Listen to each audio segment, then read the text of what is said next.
Right. Welcome to T-SAT. So మనం ఈరోజు ఎకానమీలో బడ్జెట్ టాపిక్ని డిస్కస్ చేద్దాం. సో ఫస్ట్ ఈ బడ్జెట్ టాపిక్ నుంచి మనకు ప్రతి ఎగ్జామ్లో ఇది కరెంట్ ఇష్యూస్తో రిలేట్ అయి ఉంటుంది. సో దాంతోపాటు స్టాటిక్ సబ్జెక్ట్ కూడా ఉంటుంది. సో ఈ రెండింటిని బేస్ చేసుకొని మనకు 2 to 3 మార్క్స్ అనేవి మనకు ఎకనామీలో రావడానికి అవకాశం ఉంటుంది. సో అంత ఇంపార్టెంట్ టాపిక్ కాబట్టి కొంచెం దీన్ని డీటెయిల్డ్గా నేర్చుకోవడానికి ప్రయత్నం చేద్దాం. అసలు బడ్జెట్ అంటే ఏముంటుంది, బడ్జెట్లో కాంపోనెంట్స్ ఏముంటాయి, సో కేటాయింపులు ఏ విధంగా ఉంటాయి, సో దాంతోపాటు బడ్జెట్లో లోటు ఏ విధంగా ఉంటుంది, ఎఫ్ఆర్బిఎం చట్టం అంటే ఏంటి. సో ఈ బడ్జెట్లోనే మనకు ట్యాక్సెస్ గురించి కూడా ఒక సబ్ టాపిక్ లాగా ఉండడం జరుగుతుంది. సో ఈరోజు మనం ఆ టాపిక్స్ అన్నింటిని కూడా డిస్కస్ చేయబోతున్నాం. So first of all what is budget, అసలు బడ్జెట్ని మనం ఎక్కడి నుంచి తీసుకున్నాం అనేది చూస్తే, సో ఫస్ట్ బడ్జెట్ అనే దాన్ని మనము బోగట్టి అనే ఫ్రెంచ్ పదం నుండి తీసుకోవడం జరిగింది. సో ఈ బోగట్టి అంటే అర్థము తోలు సంచి. సో అంతకుముందు ఈ బడ్జెట్ పేపర్లని ఒక తోలు సంచిలో తీసుకురావడం మూలంగా దానికి ఆ పేరుతో పిలవడం జరిగిందండి, బౌగట్టి అని చెప్పేసి ఆ పేరుతో పిలవడం జరిగిందండి. సో ఇక్కడ అది ఫ్రెంచ్ పదం. సో మనకు మన భారతదేశ రాజ్యాంగానికి వచ్చేసరికి, సో భారతదేశ రాజ్యాంగంలో బడ్జెట్ అనే మాట మనం ఒక ఫ్రెంచ్ పదం నుండి తీసుకోవడం జరిగింది. సో దాని అర్థం ఏంటి అంటే తోలు సంచి. సో ఈ బడ్జెట్ పేపర్లు అన్నింటిని కలిపి మనకు ఈ తోలు సంచిలో తీసుకురావడం మూలంగా దానికి ఆ పేరు ఇవ్వడం జరిగింది. సో ఈ బౌగట్టి అనే పదం నుంచి మనకు ఈ బడ్జెట్ అనే పదం రావడం జరిగింది. ఓకే, సో భారతదేశానికి వచ్చేసరికి భారతదేశ రాజ్యాంగంలో ఎక్కడా కూడా ఈ బడ్జెట్ అనే అంశాన్ని ప్రత్యేకంగా బడ్జెట్ అనే అంశాన్ని ఆ పేరుతో, బడ్జెట్ అనే పేరుతో కాకుండా ఏ పేరుతో పేర్కోవడం జరిగింది అంటే ఆదాయ వ్యయ పట్టికలకు సంబంధించిన అంశాలకు, ఆదాయ వ్యయ పట్టికలకు సంబంధించిన పేపర్లు అని చెప్పేసి పేర్కోవడం జరిగింది. సో అది 112వ ఆర్టికల్ ప్రకారం, రాజ్యాంగంలో 112వ ఆర్టికల్ ప్రకారం ఆదాయ వ్యయ పట్టికల గురించి పేర్కొంటుంది. సో దాన్నే మనం ఏమంటున్నాము అంటే బడ్జెట్ అని చెప్పేసి పేర్కొంటున్నాం. సో రాబడి వ్యయం రెండింటి గురించి ఈ 112వ ఆర్టికల్లో పేర్కోవటం మూలంగా సో అది బడ్జెట్కు సంబంధించిన రాజ్యాంగంలో పేర్కొన్న అంశాలను. సో ఈ బడ్జెట్ని మనకు ఏ విధంగా ఉంటుంది అంటే మూడు రకాల బడ్జెట్లు ఉంటాయండి. సో మనకు కేంద్ర బడ్జెట్ ఉంటుంది, సో దాంతోపాటు రాష్ట్ర బడ్జెట్ ఉంటుంది, సో దాంతోపాటు మనకు కేంద్రపాలిత ప్రాంతాలకు సంబంధించిన బడ్జెట్ కూడా ఉంటుంది. సో ఈ కేంద్ర బడ్జెట్ని కేంద్ర ప్రభుత్వం రూపొందిస్తుంది, రాష్ట్ర బడ్జెట్ని రాష్ట్ర ప్రభుత్వం రూపొందిస్తుంది. సో కేంద్రపాలిత ప్రాంతాలకు సంబంధించి ఈ కేంద్రపాలిత ప్రాంతాలకు సంబంధించిన బడ్జెట్ని కేంద్ర ప్రభుత్వమే రూపొందించడం జరుగుతుంది. సో ఈ కేంద్ర ప్రాంతాల బడ్జెట్, కేంద్ర పాలిత ప్రాంతాలు అనేవి కేంద్రం ఆధీనంలో ఉంటాయి కాబట్టి వాటికి సంబంధించిన బడ్జెట్ని కేంద్రమే రూపొందించడం జరుగుతుంది. సో దీని తర్వాత మనకి బడ్జెట్ అంతకుముందు ఏ విధంగా ఉండేది అంటే 1919 మాంటెక్ చేమ్స్ఫర్డ్. సో ఆ చట్టాల వరకు కూడా బడ్జెట్ అనేది సాధారణ బడ్జెట్ లాగానే ఉండేదండి. సో ఆ చట్టాన్ని ఆధారంగా చేసుకుని 1921లో అక్వర్త్ కమిటీని ఏర్పాటు చేయడం జరిగిందండి.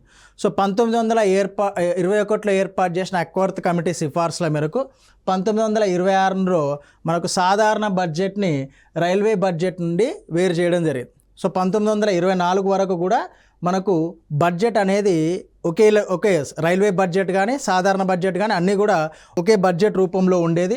సో అక్వర్త్ కమిటీ సిఫార్సుల మేరకి మనకు దాన్ని వేరు చేయడం జరిగింది. సో ప్రస్తుతం రెండింటిని కలిపి రూపొందిస్తారు. సో ఇక్కడ అక్వర్త్ కమిటీ సిఫార్సుల మేరకి బడ్జెట్ను వేరు చేయడం జరిగింది. 2017 నుంచి వివేక్ దేబ్రాయ్ కమిటీ సూచనల మేరకు, ఇది ఇంపార్టెంట్ అండి. సో వివేక్ దేబ్రాయ్ కమిటీ సూచనల మేరకు మళ్ళీ బడ్జెట్ని ఒకటే రకంగా ఒకే బడ్జెట్ లాగా రూపొందించడం జరుగుతుంది. సో అంతకుముందు సాధారణ బడ్జెట్ వేరు, రైల్వే బడ్జెట్ వేరులాగా 2017 వరకు మనం ప్రకటించడం జరిగింది. సో 2017లో వివేక్ దేబ్రాయ్ కమిటీ సూచించిన సూచనల మేరకి ఈ సాధారణ రైల్వే బడ్జెట్ని రెండింటిని కూడా మెర్జ్ చేసి ఒకే బడ్జెట్ లాగా రూపొందించడం జరుగుతుంది. సో ఈ బడ్జెట్కి సంబంధించిన అంశాలను కనుక తీసుకుంటే, బడ్జెట్లను ఏ విధంగా వర్గీకరించవచ్చు అంటే సాధారణ బడ్జెట్, శూన్యాధార బడ్జెట్, ఫలిత ఆధార బడ్జెట్, జెండర్ బేస్డ్ బడ్జెట్ అని చెప్పేసి సో ఒక 4 నుంచి 5 రకాలుగా వర్గీకరించడం జరుగుతుంది. సో దాన్ని అంటే ఏ విధంగా కేటాయింపులు అనేవి జరుగుతూ ఉన్నాయి, ఎంతకాలానికి కేటాయింపులు అనేవి జరుగుతూ ఉన్నాయి, సో వాటిని ఆధారంగా చేసుకొని ఈ బడ్జెట్ని రూపొందించడం జరుగుతుంది. సో మనకి సాధారణ బడ్జెట్ అంటే ఒక సంవత్సర కాలానికి మనకు బడ్జెట్ని కనుక రూపొందిస్తే, అంటే ఒక ఆర్థిక సంవత్సర కాలానికి, ఇది దేశాలను బట్టి మారుతూ ఉంటుంది. సో భారతదేశానికి సంబంధించి మనకి ఏప్రిల్ 1 నుంచి మార్చ్ 31 వరకు, ఏప్రిల్ 1 నుంచి మార్చి 31 వరకు మనం ఒక ఆర్థిక సంవత్సరంగా తీసుకుంటాం. సో ఈ ఆర్థిక సంవత్సరంలో భారతదేశానికి సంబంధించిన ఆదాయాలు, వ్యయాలను వీటన్నింటిని కలిపి మనం ఏమంటాము అంటే సాధారణ బడ్జెట్గా పేర్కొంటామని. సో ఇక్కడ ప్రతి దేశం యొక్క ఆర్థిక పరిస్థితి వేరువేరుగా ఉంటుంది. ఒక దేశం యొక్క ఆధార పరిస్థితి జనవరి 1 నుంచి నెక్స్ట్ డిసెంబర్ 31 వరకు ఉంటుంది. ఒక దేశ ఆర్థిక సంవత్సరం జూలై 1 నుంచి మళ్ళీ జూన్ 30 వరకు ఉంటుంది. సో ఒక్కొక్క దేశానికి ఒక్కొక్కలాగా ఉంటుంది. సో భారతదేశానికి వచ్చేసరికి భారతదేశం యొక్క ఆర్థిక సంవత్సరము అనేది మనకు ఏప్రిల్ 1తో ప్రారంభమై మార్చి 31తో ముగుస్తుందండి. సో ఈ కాలంలో మనము ప్రవేశపెట్టిన అంటే మనకు రావాల్సిన ఆదాయ వ్యయాలను సాధారణ బడ్జెట్గా పేర్కొనడం జరుగుతుంది. సో నెక్స్ట్ శూన్యాధార బడ్జెట్, రైట్. సో శూన్యాధార బడ్జెట్ అంటే గత బడ్జెట్ తాలూకా ఫలితాలను పరిగణలోకి తీసుకోకుండా వర్తమాన అంశాలకు ప్రాధాన్యత ఇస్తూ సో ప్రస్తుత ఆవశ్యకతను బట్టి రూపొందించే బడ్జెట్ని ఏమంటారు అంటే శూన్యాధార బడ్జెట్ అని చెప్పేసి పేర్కొంటారు. సో ఇక్కడ మీకు ఎగ్జాంపుల్ ఏంటంటే సపోజు రవాణా రంగానికి దాదాపు ఇది ఉదాహరణ మాత్రమే అండి. సో రవాణా రంగానికి మనం దాదాపు ఒక 20,000 కోట్లు కేటాయించినామండి. రవాణా రంగానికి సో దాదాపు ఒక 20,000 కోట్లు కేటాయించడం జరిగింది. సో ఈ రవాణా రంగానికి 20,000 కోట్లు కేటాయించడం, కానీ ఆర్థిక సంవత్సరంలో మనము 15,000 కోట్లను మాత్రమే ఖర్చు చేయడం జరిగింది. 15,000 కోట్లను మాత్రమే ఖర్చు చేయడం జరిగింది. సో దీన్ని ఇంకా 5,000 కోట్లు ఖర్చు చేయలేదు. సో ఈ ఖర్చు చేయకపోయినా ఈ 15,000 కోట్లను కూడా అంటే ఫలితాలతో సంబంధం లేదు. ఫలితాలతో సో 20,000 కోట్లు ఖర్చు చేసిల్లా లేదా అనే అంశాలతో సంబంధం లేదు. ఓకే, సో పూర్తిగా కంప్లీట్ అయినాయా లేవా రోడ్లు అనే దాంతో సంబంధం లేదు. ఇప్పుడు రోడ్ల అవసరం ఉందా లేదా అని చూస్తారు. సో ట్రాన్స్పోర్టేషన్ అవసరం, రవాణా మార్గానికి రోడ్లు అవసరం అని భావిస్తే మళ్ళీ ఈ సంవత్సరం కూడా మళ్ళీ ఒక 15,000 కోట్లను బడ్జెట్లో కేటాయించడం జరుగుతుంది. ఇది మన దగ్గర లేదు, బట్ ఈ విధంగా జరుగుతుంది. ఓకే, సో మన దగ్గర దీన్ని 1986-87 ఆర్థిక సంవత్సరంలో సో విపి సింగ్ గవర్నమెంట్ ప్రయత్నించింది. సో కానీ సత్ఫలితాలను ఇవ్వకపోవడం మూలంగా దాన్ని కంటిన్యూ చేయలేకపోయాడు. సో ఇక్కడ నుంచి మనకు క్వశ్చన్ రావడానికి ఏ విధంగా స్కోప్ ఉంటుంది అంటే శూన్యాధార బడ్జెట్ అని చెప్పేసి క్వశ్చన్ అడిగి దాంట్లో ఆప్షన్స్ ఇవ్వడం జరుగుతాడు. సో ఫలితాల సంబంధం లేని బడ్జెటు, వర్తమాన అంశాలకు ప్రాధాన్యత ఇచ్చే budget, so C option both, D option none of the above. సో ఈ విధంగా శూన్యాధార బడ్జెట్కి సంబంధించి అడగవచ్చు. సో ఇక్కడ ఫలితాలను దృష్టిలో ఉంచుకోరు, వర్తమాన అంశాలకు మాత్రమే ప్రాధాన్యత ఇస్తారు కాబట్టి ఈ బడ్జెట్ని శూన్యాధార బడ్జెట్గా పేర్కొనడం జరుగుతుంది. సో ఇది భారతదేశంలో అమలులో లేదు. ఒకవేళ సి ఆప్షన్లో మనకు ఏ ఫలితాలతో సంబంధం లేదు, బి వర్తమాన అంశాలకే ప్రాధాన్యత ఇస్తారు, సి భారతదేశంలో అమలులో ఉంది అని చెప్పేసి మిస్టేక్గా ఇవ్వచ్చు. సో ఇది భారతదేశంలో ప్రస్తుతానికైతే అమల్లో లేదు. సో దీని తర్వాత మనకున్న బడ్జెట్ని కనుక తీసుకుంటే సో జెండర్ బడ్జెట్. సో మనం యూజువల్గా ఈ ఆర్థిక సంవత్సరంలో ఏదైతే ఏప్రిల్ 1 నుండి మార్చ్ 31 వరకు, ఏప్రిల్ 1 నుండి మార్చ్ 31, సో దీంట్లో సపోజ్ 48,000 కోట్ల బడ్జెట్ని మనం ప్రవేశపెట్టినాం అనుకోండి. 48,000 కోట్ల బడ్జెట్ని మనం ప్రవేశపెట్టినాం. సో దీంట్లో 48,000 కోట్లను ప్రవేశపెట్టినాం. సో దీంట్లో సపోజ్ ఒక 20,000 కోట్లు మహిళల కోసం కేటాయించినాం. అంటే మహిళా సాధికారత కోసం, మహిళల అభివృద్ధి కోసం కేటాయించడం జరిగిందండి. మహిళల అభివృద్ధి కోసం కేటాయించడం జరిగింది. సో ఇలా ఈ విధంగా అయినా, లేదంటే ఒక 25,000 కోట్లను ఒక 25,000 కోట్లను మనము పురుషుల అభ్యున్నతి కోసం కేటాయించడం, పురుషుల అభ్యున్నతి కోసం, లేదంటే ఒక 3,000 కోట్లు లేదంటే 4,000 కోట్లు ఈ ట్రాన్స్జెండర్ ఎవరైతే ఉన్నారో వాళ్ళ కోసం కేటాయించడం అనుకోండి,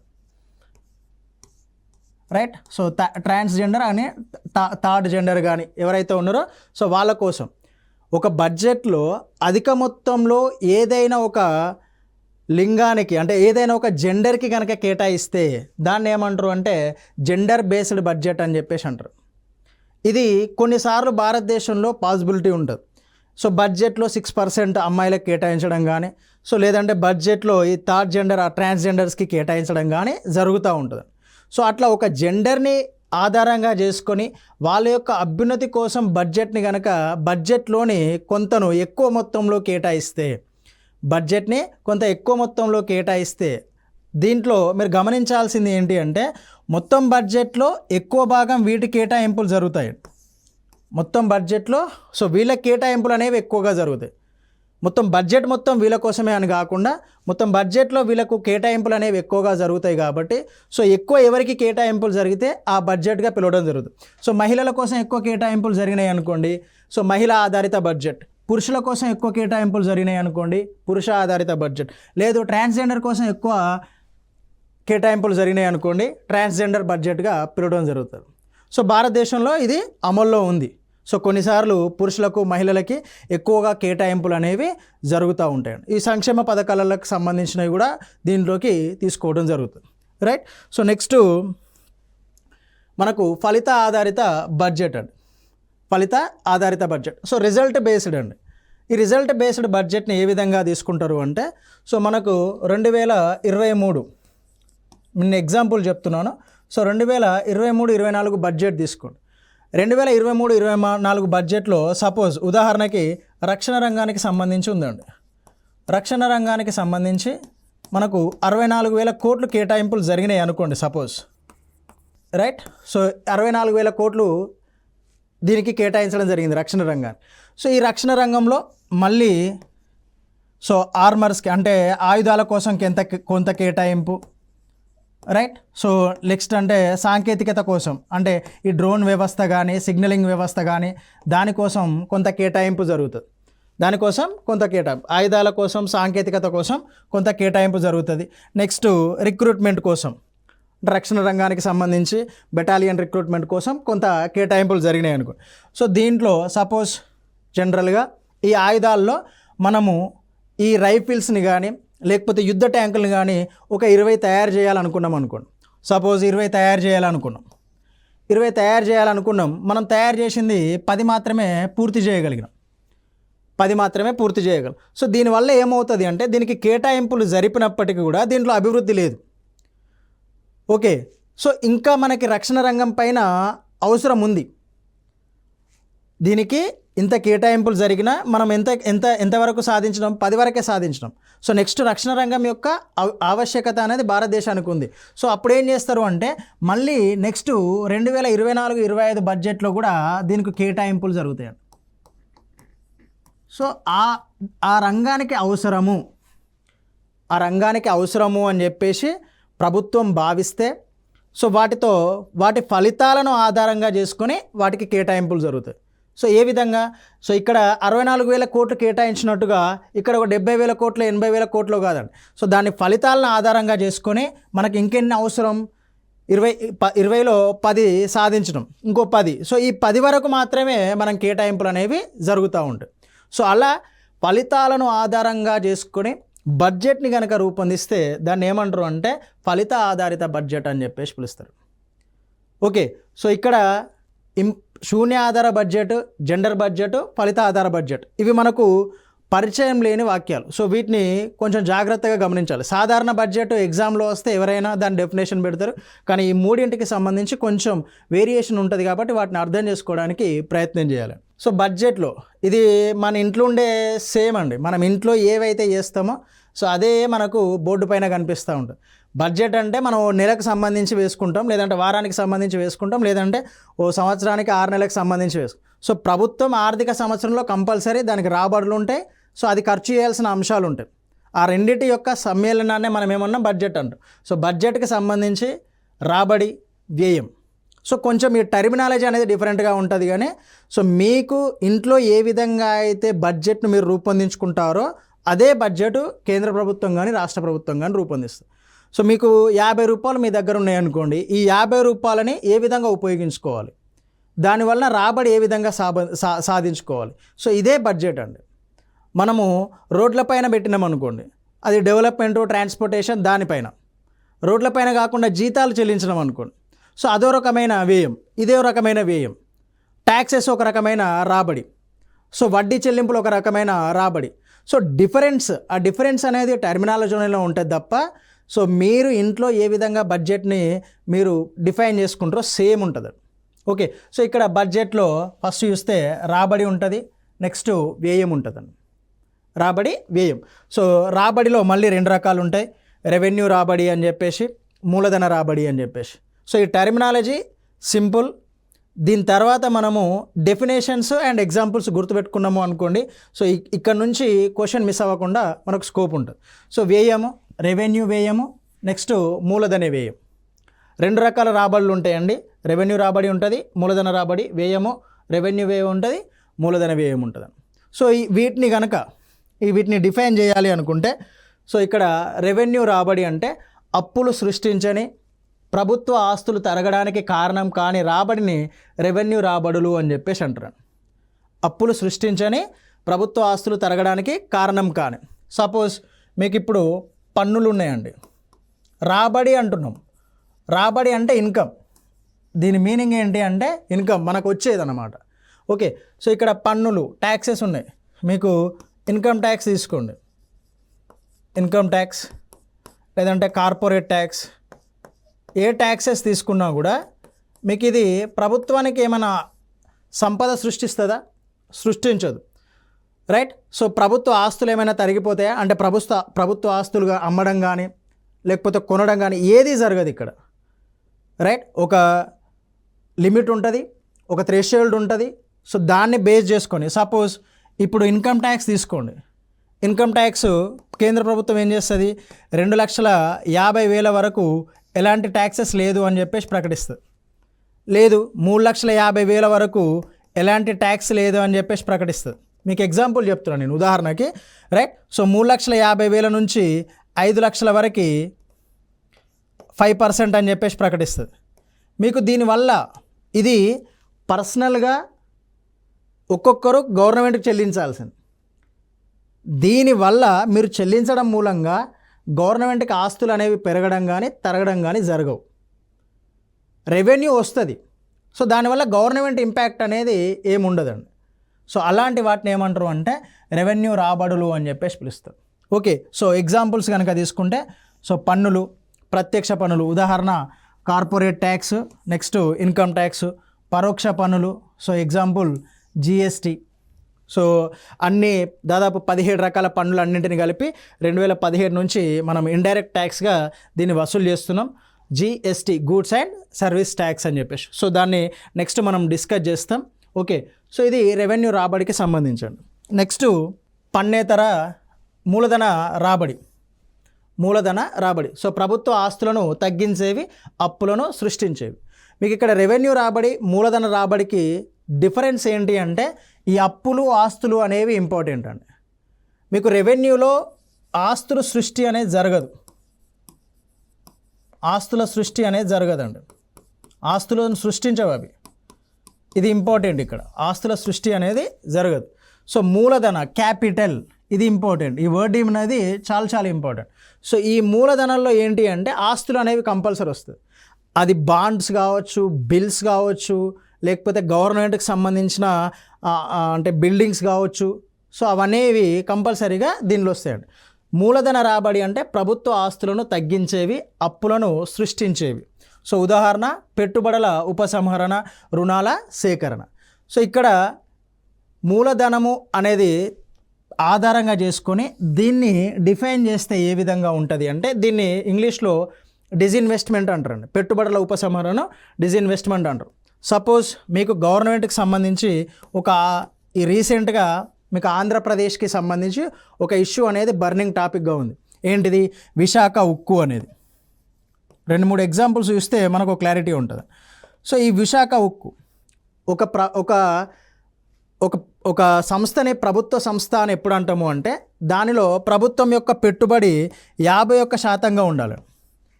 సో ఈ 51% ఉంటే దాన్ని ఏమంటారంటే దాని యాజమాన్య హక్కులు అనేవి ప్రభుత్వ ఆధీనంలో ఉంటాయి. సో ఒక సంస్థలో 51% కంటే ఎక్కువ పర్సంటేజ్ కనుక ప్రభుత్వం ఆధీనంలో ఉంటే దాన్ని ప్రభుత్వ సంస్థగా పిలుస్తాం. సో దీంట్లో ఈ డిజిన్వెస్ట్మెంట్లో ఏమవుతుంది అంటే ఈ ప్రభుత్వ సంస్థ దాని యొక్క యాజమాన్య హక్కులను అమ్మేస్తూ ఉంటుంది. ఈ విశాఖ హుక్కులో కూడా ఏమైంది అంటే ఇది ప్రభుత్వంది. సో దీనిలో మొత్తం కూడా ప్రభుత్వం పెట్టుబడులు పెట్టింది. ఇప్పుడు ఏం చేసింది అంటే ప్రైవేట్ వ్యక్తులను ఇన్వైట్ చేసింది. సో ఎప్పుడైతే ప్రైవేట్ వ్యక్తులను ఇన్వైట్ చేసిందో ఈ విశాఖ ఉక్కులో ఉన్న వాళ్ళు విశాఖ ఉక్కులో వాటాలను విక్రయించేస్తూ ఉంటుంది. సో వాటాలను విక్రయించేస్తే ఏమవుతుంది? సపోజ్ ప్రభుత్వం యొక్క వాటా 51% అనుకోండి. సపోజ్, నాట్ ఎగ్జాక్ట్, సపోజ్ చెప్తున్నాను. సో 51% వాటా భారత ప్రభుత్వానికి ఉంది, మిగతాది 49% ప్రైవేట్ వ్యక్తులకు ఉంది, ఆ రాష్ట్ర ప్రభుత్వానికి ఉంది అనుకోండి. సో దీంట్లో ఏం చేస్తారు అంటే ఈ 51%లో 2% వాటాను కానీ 3% వాటాను కానీ 2% కానీ 3% వాటాను కానీ ప్రైవేట్ వ్యక్తులకు ఇచ్చేస్తారు. ఊరికే ఇవ్వరండి. సో 2-3% వాటాను విక్రయించేస్తారు. దానివల్ల ఏమవుతుంది? సపోజ్ వాళ్ళు ఒక 2000 కోట్లకు దాన్ని కొనుగోలు చేసిళ్ళు అనుకోండి. 2000 కోట్లకు దాన్ని కొనుగోలు చేసిళ్ళు అనుకోండి. సో దీనికి ఏమవుతుంది? బడ్జెట్లోకి యాడ్ అయిపోతుంది. మూలధనాన్ని అమ్ముతున్నావు నువ్వు. ఓకే, ఇక్కడ 51% ఉన్న యాజమాన్యం అనేది ఎంతకు వస్తుంది? మీకు 49%కే తగ్గిపోతుంది. ఓకే, సో 49% తగ్గిపోతుంది. ప్రభుత్వ ఆస్తులను తగ్గించేవి, ఓకే, అప్పులను సృష్టించేవి. ఓకే, లేదు మన దగ్గర డబ్బులు లేవు. సో అప్పుడు ఏం చేస్తాం? మన దగ్గర ఉన్న బిల్స్ కానీ బాండ్ పేపర్ రాసి ఒక గవర్నమెంట్కి ఇస్తాం. సో అది విదేశీ గవర్నమెంట్ అయింది అనుకోండి, లేదంటే ప్రపంచ బ్యాంక్ అయింది అనుకోండి. సో మన దగ్గర నుంచి ఒక బాండ్ పేపర్ వాళ్ళకి ఇచ్చి దానిపైన సైన్ చేసి నాకు ఇంత డబ్బులు కావాలి అని చెప్పేసి తీసుకుంటాం. సో అప్పుడు అప్పును సృష్టించబడుతుంది, దానికి మనం గ్యారంటీ ఇస్తాం. సో అలా చేసే వాటిని ఏమంటారు అంటే లేదు, అలా పేపర్లు కాకుండా ఫస్ట్ ఇది యూజువల్గా మన చుట్టుపక్కల జరుగుతూ ఉంటుంది. మన ఆస్తి ఉన్నది, దాన్ని తనఖా పెడతాం, డబ్బులు తీసుకొచ్చుకుంటాం, వాడుకుంటాం. ఒకవేళ కట్టలేదు మన ఆస్తి జప్తు చేయడం జరుగుతుంది. సో ఆస్తులను కానీ అప్పులను కానీ ప్రభుత్వ ఆస్తులను కానీ అప్పులను కానీ సృష్టించే రాబడిని ఏమంటారు అంటే మూలధన రాబడి అని చెప్పేసి పిలుస్తారు. ఓకే, సో విశాఖ కావచ్చు, తర్వాత అంతకుముందు బిఎస్ఎన్ఎల్ కావచ్చు. సో బిఎస్ఎన్ఎల్ కూడా ప్రైవేట్ పరం చేద్దాము అని చెప్పేసి గవర్నమెంట్ ఆలోచించి సో దాని యొక్క ప్రభుత్వ వాటాలను కూడా అమ్మేసుకుంటూ రావడం జరుగుతుంది. సో తర్వాత ఎల్ఐసి ఇన్స్టిట్యూట్ కావచ్చు. సో దాంట్లో ఉన్న ఈ స్టేక్ హోల్డర్స్ ఎవరైతే ఉన్నారో సో వాళ్ళ యొక్క వాటాలను కూడా మనకు ప్రభుత్వం అమ్మేసుకుంటూ రావడం జరుగుతుంది. సో దానివల్ల దాన్ని ఏమంటారు అంటే పెట్టుబడుల ఉపసంహరణ అని చెప్పేసి పిలుస్తారు. సో ప్రతి సంవత్సరము బడ్జెట్లో పెట్టుబడుల ఉపసంహరణ ఇంత ఉండాలి అని చెప్పేసి గవర్నమెంట్ ప్రకటిస్తుంది. అది రీచ్ అయినా రీచ్ కాకపోయినా వసూలు చేస్తూ ఉంటుంది. సో ప్రభుత్వ ఆస్తులలో ప్రభుత్వం యొక్క వాటాను అమ్మి దాని యొక్క ఆస్తిని తగ్గించుకొని ఆ డబ్బులను తీసుకుంటే అది దేనికి సమానము అంటే మూలధన రాబడికి సమానం. సో ప్రభుత్వానికి అప్పులను సృష్టించేది దేనికి సమానము అంటే మూలధన రాబడికి సమానం. క్లియర్? సో నెక్స్ట్ వ్యయానికి సంబంధించి మనం చూస్తే మూలధన వ్యయం అండి. మూలధన వ్యయం. సో ప్రభుత్వానికి ఆస్తులను సృష్టించే వ్యయాన్ని కానీ దాన్ని ఏమంటారు అంటే మూలధన వ్యయము అని చెప్పేసి పిలుస్తారు. మూలధన వ్యయం. సో ఇక్కడ రోడ్లు, ప్రాజెక్టులు, రుణాల చెల్లింపులు. సో మనకు national highway authority of India ఉందనుకోండి, రోడ్లు అనుకోండి సపోజ్. సో ఈ నేషనల్ హైవే అథారిటీ ఆఫ్ ఇండియాకి సో ప్రభుత్వము ఒక 400 కోట్లు ఇచ్చింది సపోజ్. ఇదేం చేస్తుంది? రోడ్లను నిర్మిస్తుంది. సో ప్రైవేట్ పరంగా కావచ్చు, పీపీపీ భాగస్వామ్యం ద్వారా ఇప్పుడు నిర్మిస్తుంది. మీకు అర్థం కావడానికి చెప్తున్నా ఇది. సో ప్రైవేట్ పబ్లిక్ పార్ట్నర్షిప్ ద్వారా నిర్మిస్తారు. సో దీని ద్వారా ఏమవుతుంది అంటే మనకు for suppose Hyderabad to Warangal ఒక రోడ్డుని నిర్మించడం జరిగింది. సో ఈ రోడ్డు అనేది ప్రభుత్వం యొక్క ఆస్తి. సో దీనిపైన అది ట్యాక్స్ వసూలు చేసుకోవచ్చు, దట్ మీన్ టోల్ ట్యాక్స్ వసూలు చేసుకుంటుంది. ఎందుకంటే పీపీపీ మోడల్లో నిర్మించింది కాబట్టి. మనకి టోల్ ట్యాక్స్ అని వసూలు చేసేది కూడా ప్రైవేట్ ఏజెన్సీ వాళ్ళే. సో వాళ్ళే ఇక్కడ ఈ రోడ్ని దీనిలో భాగస్వామ్యమే నిర్మిస్తారు కాబట్టి సో టోల్ ట్యాక్స్ వసూలు చేసుకుంటారు. సో ఇలా ప్రభుత్వ ఆస్తులను సృష్టించే వాటిని రుణాల చెల్లింపులు, సపోజ్ మనం నేపాల్కి కానీ బంగ్లాదేశ్కి కానీ శ్రీలంకకి కానీ సో ఏదైనా దేశానికి వడ్డీ రూపంలో రుణాలను ఇచ్చినాం అనుకోండి, మనం శ్రీలంకకి రుణాలు ఇచ్చినాం, దాని యొక్క టైం పీరియడ్ని అది దాని ఆర్థిక పరిస్థితి బాగాలేని మూలంగా ఎక్స్టెండ్ చేయడం జరిగింది. సో ఈ రుణాల చెల్లింపులు వాళ్ళు రుణాలు చెల్లిస్తూ ఉంటే ఏమవుతుంది, ప్రభుత్వానికి ఆస్తి వస్తూ ఉంటుంది. సో ఆస్తులను సృష్టించే వ్యయాన్ని కానీ సో రోడ్లు ప్రాజెక్టులు ఏర్పాటు చేసుకునే వ్యయాన్ని కానీ ఏమంటారు అంటే మూలధన వ్యయంగా పేర్కొనటం జరుగుతుంది. సో ఇది ప్రస్తుతానికి మనకు బడ్జెట్లోని కొన్ని ముఖ్య అంశాలు. సో నెక్స్ట్ రెవెన్యూ వ్యయానికి సంబంధించి. సో ఈ రెవెన్యూ అంటే మనకు ఆస్తులు రావండి, ఆస్తి విషయాలు దీనిలో చర్చించడం జరగదు. మూలధనంలో మాత్రమే మనం ఆస్తులను గురించి మాట్లాడతాం. మూలధనంలో ప్రభుత్వానికి ఆస్తులు పెరగడమా తగ్గడమా జరుగుతుంది. రెవెన్యూలో ఆస్తులు పెరగడం కానీ తగ్గడం కానీ ఏది జరగదు, అంటే జరుగుతుంది, బట్ దానికి బిల్డింగ్స్ రోడ్స్ ఇవన్నీ కూడా దీంట్లో భాగంగా ఉండవు. సో రెవెన్యూ వ్యయము అంటే ప్రభుత్వానికి ఆస్తులు సృష్టించని వ్యయాన్ని రెవెన్యూ వ్యయం అంటాం. సో మనకు ఉద్యోగులకు జీతభత్యాలు చెల్లించడం కానీ, నెక్స్ట్ పెన్షన్స్. సో పెన్షన్స్ అండి, పెన్షన్స్ ఇప్పుడు వృద్ధులకు కానీ మహిళలకు కానీ ఒంటరి మహిళలకు కానీ ఈ పెన్షన్స్. సో దీనివల్ల ప్రభుత్వానికి వ్యయం పెరుగుతుంది తప్ప తగ్గదు. సో దానివల్ల సంపద సృష్టి కూడా ఏం జరగదండి. సో దానివల్ల ఏమన్నా జరుగుతుందా, సో వాళ్ళకు ఆసరా కోసం మాత్రమే ఇది. సో దీనివల్ల సంపద సృష్టి కూడా ఏం జరగదు. ఓకే, ఇండైరెక్ట్గా ఆలోచించకండి, జస్ట్ బడ్జెట్ దాంట్లో మాత్రమే ఆలోచించండి. సో ఈ సబ్సిడీలు ఇవ్వడం కానీ, ఎల్పిజి సబ్సిడీ కానీ, యూరియా సబ్సిడీ కానీ, రైట్. సో ఇవన్నీ కూడా వడ్డీ చెల్లింపులు కానీ, సో ఇవన్నీ కూడా దేనిలో భాగంగా వస్తాయి అంటే రెవెన్యూ వ్యయంలో భాగంగా వస్తాయి. సో ఇప్పటి వరకు జరిగిన దాంట్లో మనకు ఇంపార్టెంట్ ఏంటి అంటే సో ఈ టాపిక్స్ మూలధన వ్యయము, రెవెన్యూ వ్యయము, మూలధన రాబడి, రెవెన్యూ రాబడి. సో క్వశ్చన్ ఏ విధంగా రావచ్చు అంటే వాడు డెఫినేషన్లో బేస్ చేసుకొని మూలధన రాబడి క్రింది వానిలో ఏది ఇస్తాడు అంటే సంపద సృష్టించేవి, సంపద తగ్గించేవి, ప్రభుత్వానికి ఇబ్బంది కలిగించేవి, ఇలా ఆప్షన్స్ ఇవ్వడానికి అవకాశం ఉంటుంది. సో నెక్స్ట్ రెవెన్యూ వ్యయం క్రింది వానిలో ఏమొస్తాయి రెవెన్యూ వ్యయంలో, సో జీతాలు, సబ్సిడీలు, నెక్స్ట్ రోడ్లు, ఇవి ఈ విధంగా ఆప్షన్స్ ఇవ్వచ్చు అండి. ఓకే, సో మనకు మూలధన అంటే ఆస్తులు వస్తాయి, రెవెన్యూ అంటే ఆస్తులకు సంబంధించి ఏ విషయం కూడా మాట్లాడడం అంటే తగ్గిపోతూ ఉంటాయి, ప్రభుత్వానికి సంబంధించిన ఆస్తులు తగ్గిపోతూ ఉంటాయండి రెవెన్యూ వ్యయంలో. సో జీతాల వల్ల ప్రభుత్వం యొక్క వ్యయం పెరుగుతుంది కానీ సంపద సృష్టి అనేది జరగదు. సబ్సిడీల వల్ల కూడా సేమ్, వడ్డీ చెల్లింపుల వల్ల కూడా మనకు సంపద సృష్టి అనేది జరగదు. సో ఇప్పటి వరకు మనం బడ్జెట్లో ఇంపార్టెంట్ టాపిక్స్ అయిన రాబడి, వ్యయం పైన డిస్కస్ చేసినాం. సో నెక్స్ట్ క్లాస్లో మనము బడ్జెట్లో ఈ రెవెన్యూ రాబడి, మూలధన రాబడి, రెవెన్యూ వ్యయం, మూలధన వ్యయం సో ఏ విధంగా వస్తుంది, సో ఈ ట్యాక్సెస్ వల్ల మనకు ఈ ట్యాక్సెస్ అనేవి దేంట్లో భాగంగా వస్తాయి, ఎన్ని రకాల ట్యాక్సెస్ ఉంటాయి అనేది డిస్కస్ చేద్దాం. Thank you.